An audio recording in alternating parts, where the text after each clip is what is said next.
सबसे पहले तो भोपाल जी आपका हार्दिक स्वागत अभिनंदन है इस इंद्रप्रस्थ नगरी खिरोड़ी में। अब मैं निवेदन करूंगा भोपाल जी से कि आप इसके बारे में हमें बताइए।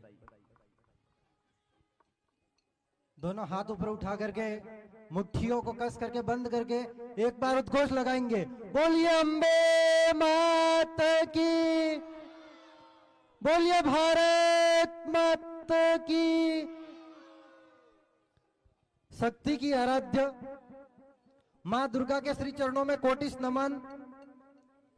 इस महादेव जी के मंदिर में उपस्थित खिरोड़ी की समस्त सज्जन शक्ति को नमन।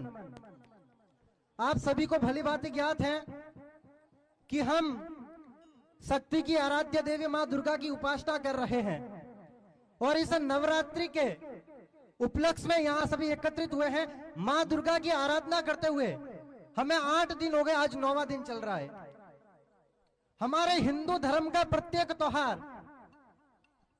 त्योहार किसी न किसी इतिहास से जुड़ा हुआ है, किसी न किसी परंपरा से जुड़ा हुआ है, किसी न किसी संस्कृति से जुड़ा हुआ है, जो कोई न कोई संदेश देता है। प्रत्येक त्योहार का कोई न कोई संदेश है, प्रत्येक त्योहार का कोई न कोई इतिहास है। इस नवरात्रि के त्योहार का यही इतिहास है। मां दुर्गा ने दुष्ट शक्ति का दमन किया था, मां दुर्गा ने आतताई शक्तियों का नाश किया, मां दुर्गा ने आसुरी प्रवृत्तियों का नाश किया था। कल विजयदशमी के दिन मां दुर्गा ने महिषासुर जैसे राक्षस का नाश किया था। साथ ही विजयदशमी का त्योहार हमें यह संदेश देता है, भगवान श्री राम ने मां दुर्गा की आराधना की, शस्त्रों की पूजा की, शस्त्रों की शक्ति प्राप्त की और दुष्ट दुराचारी लंकेश रावण का नाश किया था। इस नवरात्रि के त्योहार पर हमें भी यही संदेश लेना है। मां दुर्गा का चित्र आप देख रहे हैं, 10 भुजाओं वाली मां दुर्गा के प्रत्येक हाथ के अंदर कोई न कोई अस्त्र और शस्त्र है। अब समय नहीं है केवल और केवल चुपचाप बैठे रहने का। यदि इसी प्रकार से हम चुपचाप बैठे रहे तो हमारी संस्कृति मिट जाएगी, हमारा अपना धर्म मिट जाएगा, हमारा अपना राष्ट्र मिट जाएगा। आचार्य चाणक्य ने कहा है, जब कोई व्यक्ति शस्त्र नहीं उठाता है, जब कोई धर्म के व्यक्ति शस्त्र नहीं उठाता है, जब कोई राष्ट्र के व्यक्ति शस्त्र नहीं उठाता है, तो उस राष्ट्र का नामो निशान नक्शे से गायब हो जाता है। उस राष्ट्र का, उस धर्म का नामो निशान नक्शे से गायब हो जाता है। मां भारती, जिसका वैभव कभी हिमालय पर्वत से लेकर के समुद्र तक था, जो कभी अफगानिस्तान के गंदार से लेकर के सिहल देश श्रीलंका तक फैला हुआ था, जो कभी ईरान और इराक से लेकर के ब्रह्मा देश तक फैला हुआ था, वो मां भारती आज सिकुड़ कर खंड खंड के अंदर टूट करके बिखर कर रह गई है। कारण क्या है? कारण केवल और केवल एक ही है कि हमने राज रचाना याद रखा, हमने कृष्ण से राज रचाना याद रखा, लेकिन सुदर्शन चक्र चलाना हम भूल गए। रावण ने एक सीता को चुराई थी, भगवान श्री राम ने उसका नाश किया था। आज लाखों सीता है, उसका हरण हो रहा है, लेकिन कोई बोलने वाला नहीं है, कोई शस्त्र उठाने वाला नहीं है। इसी दुविधा की बदलते आज हिंदू समाज के घरों के अंदर 6-6 महीने की बेटियां सुरक्षित नहीं है। इस खिरोड़ी की समस्त सज्जन शक्ति से मैं निवेदन करना चाहूंगा, आप अपनी बेटियों को चांद की तरह मत बनाओ कि हर कोई उन्हें घूरे। आप अपनी बेटियों को सूरज की तरह बनाओ कि उनके और किसी का घूरने का साहस नहीं हो। मात्र शक्ति को कहना चाहूंगा कि अभी समय नहीं है। कब तक आस लगाओगी तुम बिके हुए अखबारों से? कैसी रक्षा मांग रही हो दुशासन दरबारों से? स्वयं जो लज्जा हिल पड़े हैं वो क्या लाज बचाएंगे? उठो द्रौपदी, शस्त्र उठाओ, अब कृष्ण ना आने पाएंगे, अब कृष्ण ना आने पाएंगे। अपने स्वयं की रक्षा के लिए, अपने स्वयं की आबरू की रक्षा के लिए, लुटती हुई इज्जत को बचाने के लिए अपने आप को अस्त्र उठाना पड़ेगा, अपने आप को शस्त्र उठाना पड़ेगा। मां भवानी यही शिक्षा देती है, मां दुर्गा यही शिक्षा देती है। हिंदू धर्म के किसी भी देवी देवता को उठा करके देख लो, बिना शस्त्रों के कोई देवी देवता है भी नहीं। जितने भी देवी देवता हैं, प्रत्येक के हाथ के अंदर कोई न कोई शस्त्र है।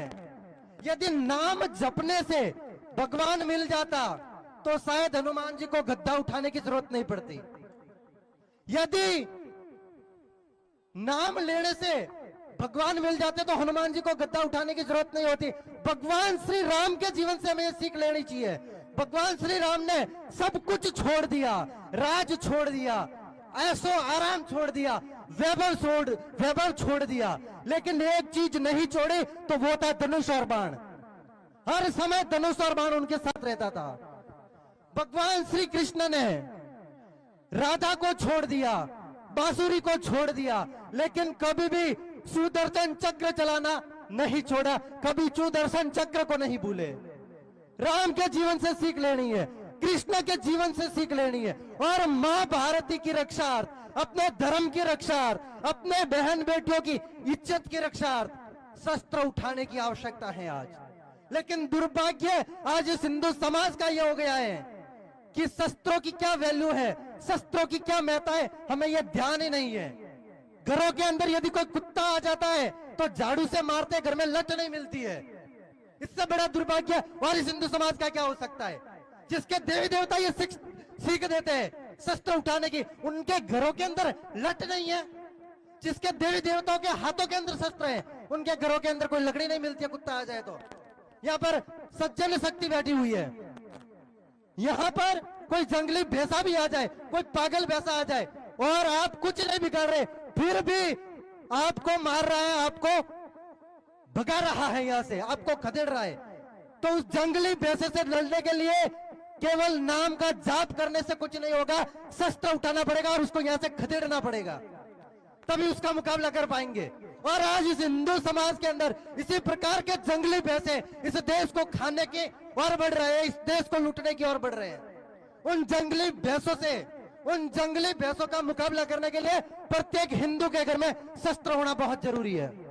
हमारे पास में 50,000 रुपए का महंगा फोन है, हमारे पास में 1.5 लाख रुपए की मोटरसाइकिल है, 25 लाख रुपए की गाड़ी है, लेकिन घर के अंदर जब शादी होती है तो दूल्हे के लिए जो तलवार होती है वो किसी से मांगने जाते हैं, साहब हमारे घर में तलवार नहीं है, आप तलवार दो।